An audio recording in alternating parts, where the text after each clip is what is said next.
Well, Eamon, very special day, and I was only looking this morning at the front cover of Irish Runner magazine that you graced all those years ago, 40 years ago. Give us a quick grab there on your own memory of that great day. Gosh, Frank, it's first of all, thanks very much for having me on. And 40 years on, it's really hard to believe how fast time has gone.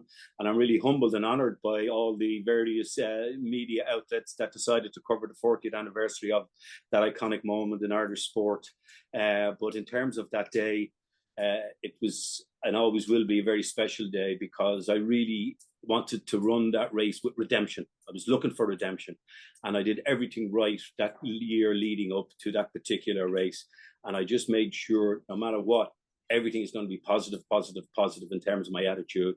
And on that day, I carried that positivity right to the warm-up track. During my warm-up, blanked everything out and focused 100% on that race from the gun all the way through to crossing that finish line. And you had a good teammate or a roommate at the time in Louis Kinney as well. That's right, yeah. Louis was a great character, good friend over the years. Went to East Tennessee State University with you. Louis was my roommate, purposely chosen because Louis was so lighthearted, great with his stories, great attitudes, great self-belief himself, and was always able to portray that to me. And I just had really good fun times with Louis, who helped me to keep my mind completely off the race and save that mental energy for when it counted. So it's important to be around good people and the build up to things like a final like that. Well, that's the great thing about Irish athletics back then, Frank. We had John Tracy, we had who was injured that year. He had a bad back injury. We had Ray Flynn competing, Marcus O'Sullivan, my great mate Frank O'Mara as well. We were all together in Helsinki, along with the rest of the Irish team, Bobby Begley and Jim Kilty. And there was just a really great team atmosphere amongst everybody. And it was almost like I could sense that they sensed I was going to do something special. And I drew from that very, very much so, and got a lot of good energy from those lads all the way through my career at that period and beyond. And of course, it was a great time for a lot of adversity. Your dad had died, and you had a lot of challenge in your life at that time as well. Pretty much so. People die, obviously, in this life. But at the same time, when it strikes you very close to home, when Jumbo Elliott passed away, Jerry Farnan passed away, the two only coaches I ever had who really instilled that belief in me.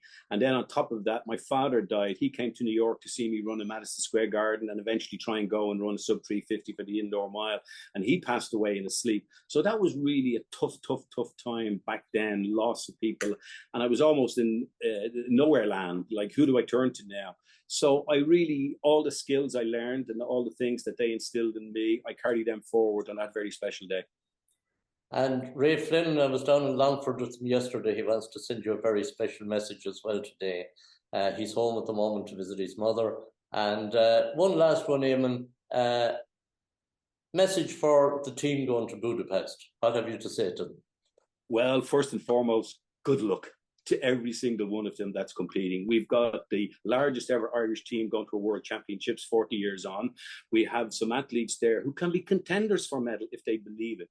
Don't let the occasion get to you. Don't be looking at all the other athletes that you're going to be competing against. Just do your own thing. Try and relax as much as possible. The only time you want to think about running is when you're on your training track in the lead up to the event. But between now and then, just chill out, relax, and look forward to the occasion. In terms of our opportunities to maybe get on a roster, well, obviously, Rashida Adelecki, she's a great racer, great mindset for running. I wouldn't be surprised if she does get into the final number one. And if she's lucky enough, then she has the talent and the skill to win. Then young Andrew Coscarin, 1,500 meters, like 3:30 to break the Irish record held by Ray Flynn for 41 years.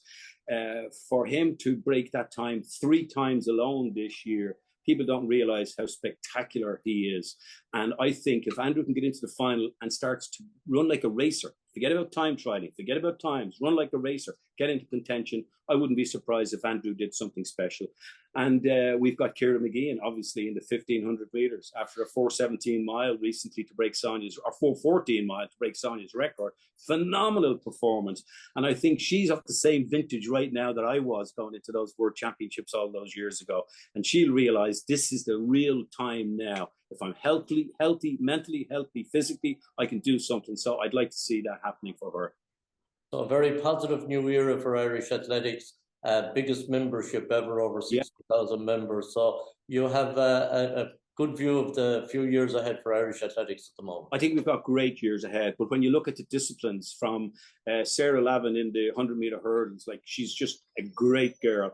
And then we have Ndudi in the long jump, having, only under 23 European champion, all the way through to the heptathlon. We've got such a vast range of athletes in multiple disciplines. Our 400-meter men are up there too, doing really, really good things. 800 meters, we have Simon, a young John Fitzsimon, 800 meters. And then, not to forget, Brian Fay, 13:01 for 5,000 meters. Again, a phenomenally fast time. And it's just brilliantly exciting times for Irish athletics right now, particularly with the World Championships coming up. We all look forward to tuning into that. And everybody in Athletics Ireland and in Irish Runner as well, wish you the very best, Eamonn, and I hope you enjoyed Budapest every much as you did Helsinki all those years ago.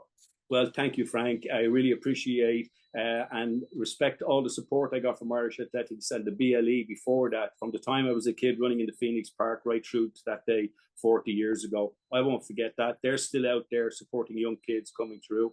Life has been a wonderful journey all those years since then, and I'm happy to be here today to be able to enjoy it and share it with Irish Runner. Thank you, Frank. Thank you, Eamonn.